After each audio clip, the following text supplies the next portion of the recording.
Kona nya jojuma kuom puonj maber no apa nen gi maber ka koro yore mag pur manya chon duogo kalore ni kit yiende mabende nitiere chon gin yiende go ma tijgi ok en keto bungu kende to itiyo kodgi yore mang'eny nyaka e weche mag thieth. Ka kamano wadhi nyime kama domo mamalo ma pacho ka ochiwo chik mar weyo thuolo Halima Ngache mong'ere gi nying mar Oledi kaka Princess Halima.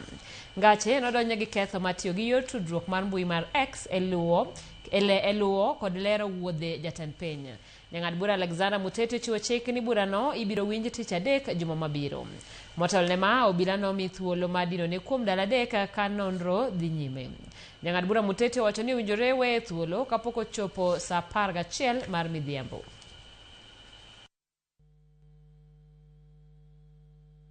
This code directs that at the close of business today and for avoidance of doubt at 5 p.m. the applicant should be released from police custody. Then number 3, ruling on Monday 6th of July 2026, and the DR is directed to avail the lower court file by noon today. Kawa kanyo karamogi wadhi